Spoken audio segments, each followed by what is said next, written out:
am going to be talking about Act 2, Scene 1 of William Shakespeare's Othello. The scene opens, and we are at a seaport in Cyprus, an open place. Enter Montano and two gentlemen. The scene opens in Cyprus. The entire play from here on out will shift in its focus from Venice to Cyprus, although there will be vestiges of Venice that will appear over and over again in reference to the start of the play, and looking ahead into the future, closer to what the Greeks would call the regeneration of this play.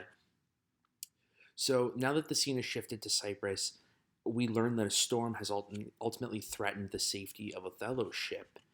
By some happenstance, though, this storm has taken out the entire Turkish fleet, effectively saving Cyprus from an impending war and negating the purpose of Othello having gone to Cyprus in the first place. Desdemona, Emilia, Rodrigo, and Iago have arrived safely in their own ships, and they're awaiting Othello's ship. As they're waiting, Cassio's ship arrives next. They have an exchange: Cassio, Iago, Desdemona, Emilia. Desdemona and Emilia then quiz Iago on the nature of womanhood and marriage, while Iago begins to observe tenderness between Desdemona and Cassio, and there will be lots for us to say about this tenderness. I read it a particular way in this act and scene. Iago concocts a plan to have Rodrigo get under Cassio's skin, with the desired effect of having him do something rash. In particular, Iago is going to suggest that Rodrigo go to Cassio and get him drunk, do something to make him angry. And then finally, at the end of this scene, Iago delivers his second soliloquy. Okay, so first off, Act 2, Scene 1 starts with a storm. Montano rightfully says, "Methinks the wind hath spoke aloud at land, a fuller blast never shook our battlements. Our wars are done, the desperate tempest hath so banged the Turks." Sorry, I garbled that. And that spans line 5 and 6 and 20 and 21. I skipped a few lines in between.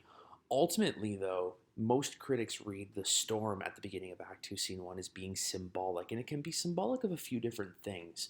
I want to point to two of those things in particular.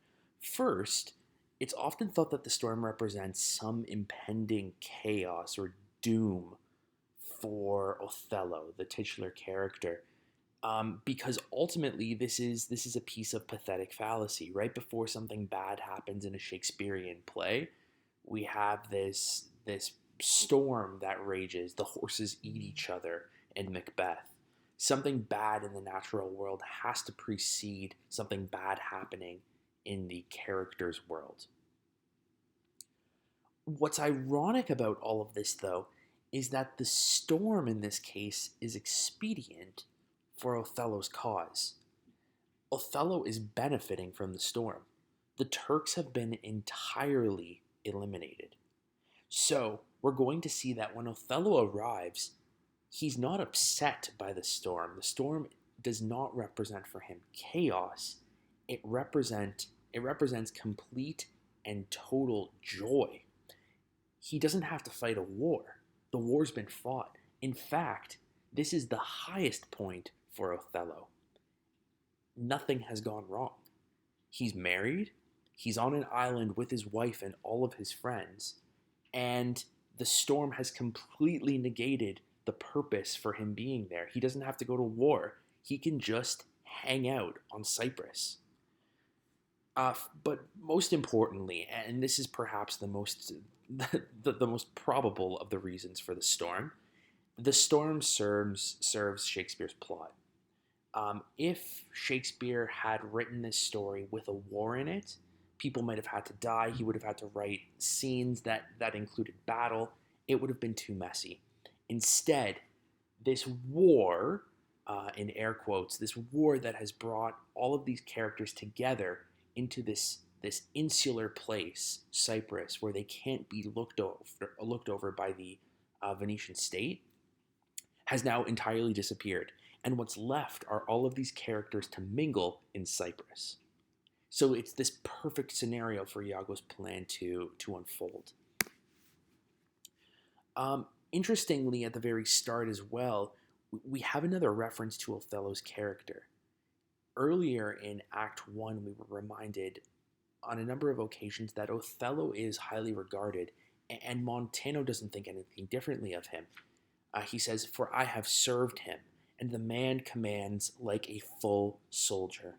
Let's to the seaside ho, as well to see the vessel that's come in as to throw out our eyes for brave Othello, even till we make the main and the aerial blue an indistinct regard." So again, we are reminded that Othello is so well regarded, which sort of supports the tragic nature of his character. He needs to be well regarded in society in order to be a Shakespearean character. Those of us who know the theory behind the Shakespearean character will note, the Shakespearean tragic hero will note that they must be a person of high social standing, but more than that, they have to be well regarded within their society. They have to be well liked. One of the things that's going to happen to Othello is he has to fall out of favor with the social society that he belongs to, with the society that he belongs to. I do want to point to one thing here. I want to point to the last couple of lines 38 and 39 here.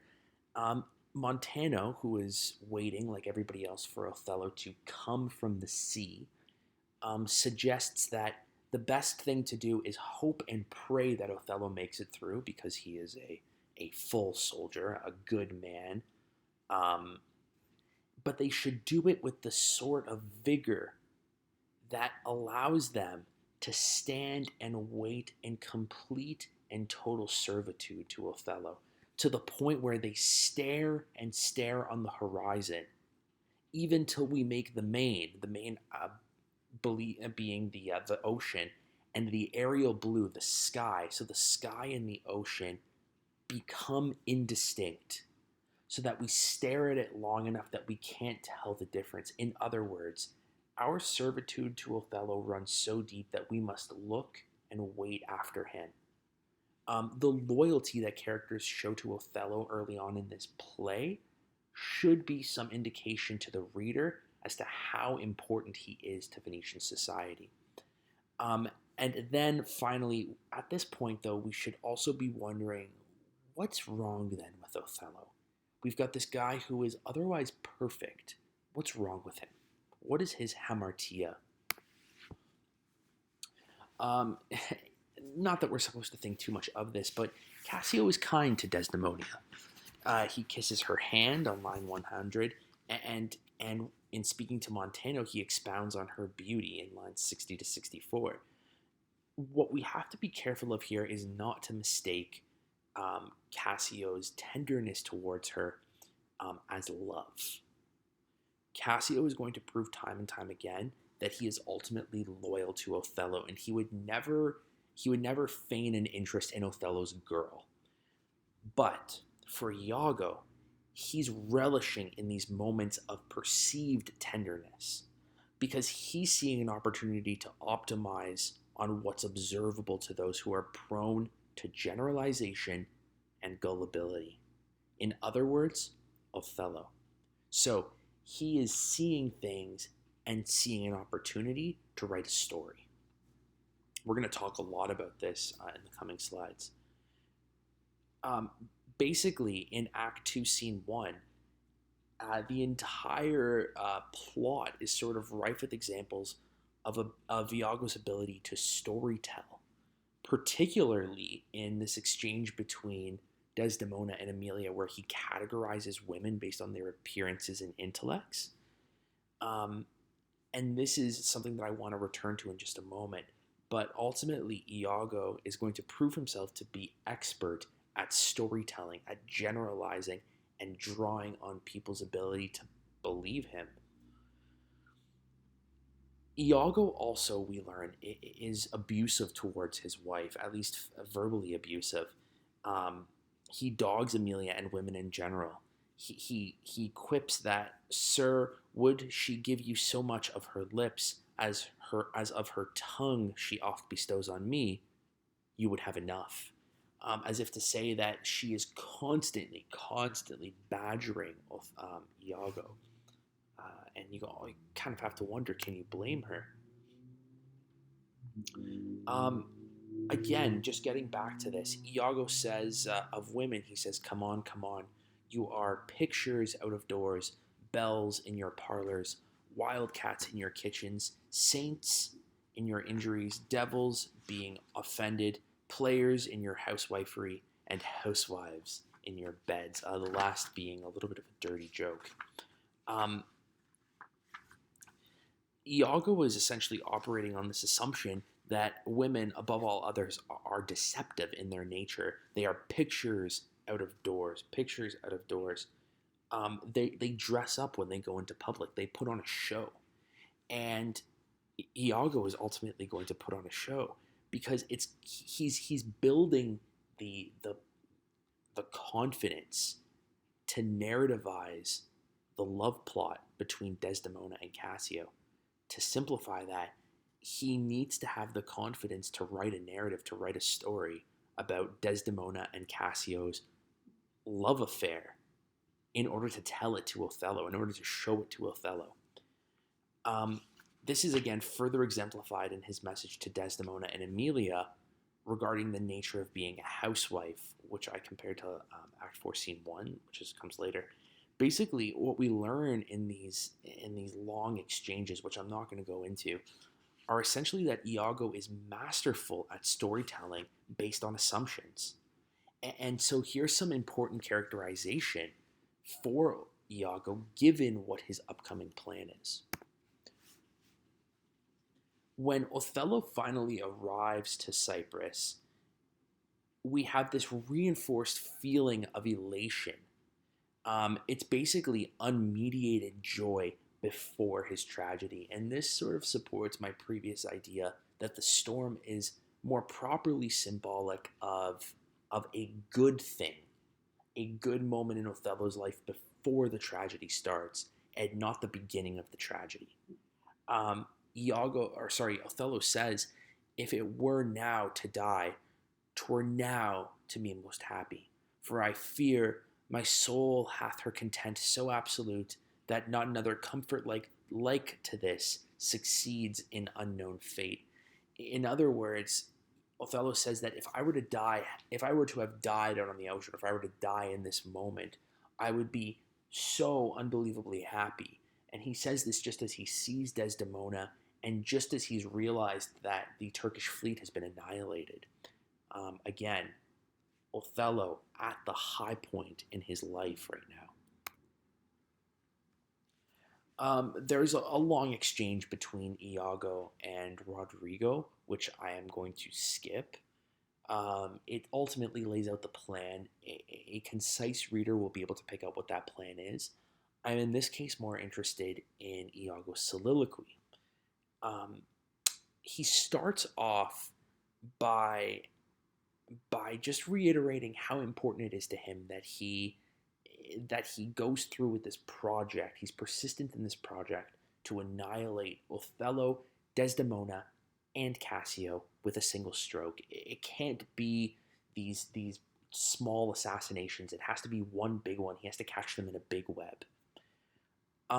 Interestingly, he's setting in motion a fictitious plot that Cassio and Desdemona are having an affair that Othello has to believe. But at the same time, we get the sense over and over again that Iago is also trying to convince himself of the plot as well. He almost wants it to be true, even though it's false, and even though he knows it's false, and even though he knows he's telling a story. He says here that Cassio loved her. I do well believe it. Now, I don't know if this is akin to an actor needing to live in their role. Iago needs to believe it in order to sell it to Othello even more. I don't know if that's the case, or if Iago is just pulling at straws here to try and, grasping at straws to get something to stick. I'm more on this in a second. Iago at this point has clearly figured out what Othello's weakness is. He's too good of a person. Othello is just too good of a person. He says, the Moor is of a constant, loving, noble nature, and I dare think he'll prove to Desdemona a most dear husband. And this flies in the face of everything that he has just said to Roderigo. Basically, he said to Roderigo that Desdemona will eventually tire of Othello and in that moment go rushing to Cassio or rushing to some other young, good looking man who's more virile. And Iago doesn't believe this in his heart of hearts. He needs this truth of Othello to be real for him, anyways. And then Iago drops this bombshell. He says, now I do love her too. What? Here, Iago is suggesting that maybe he likes Desdemona or he wants to get with Desdemona. Iago seems entirely confused by the motivation for his project. He doesn't know why he's doing this, he just wants to do it. He suggests here, for example, that he wants to sleep with Desdemona. But why? To get back at Othello, apparently. But we're going to learn later that this is only a fleeting fancy. He says later as well that I'll have our Michael Cassio on the hip, abuse him to the more in rank garb, for I fear Cassio with my nightcap too. Apparently Cassio has slept with Emilia now as well. Iago is throwing a dart and hoping that it lands somewhere. He can't seem to find the right motivation for wanting to do this. Does he want Cassio's position, or does he want to harm Cassio because Cassio has slept with Emilia? Does he want to make Othello pay for not giving him the lieutenant position, or is he trying to get back at Othello for apparently sleeping with Emilia? All of Iago's motivations seem far-flung and really, really bizarre. I don't think at this point in the play we can really ratchet down on what he's thinking and feeling. He does, however, provide something like an apparent goal to us. Make the Moor thank me, love me, and reward me for making him egregiously an ass and practicing upon his peace and quiet, even to madness. I believe here he's talking a little bit about Cassio, but Iago is planning to misrepresent the relationship between Cassio and Desdemona in order to win some kind of favor. The irony in all of this, though, is that he's trying to do this while harming Othello. So whose favor he's trying to earn here seems a little bizarre.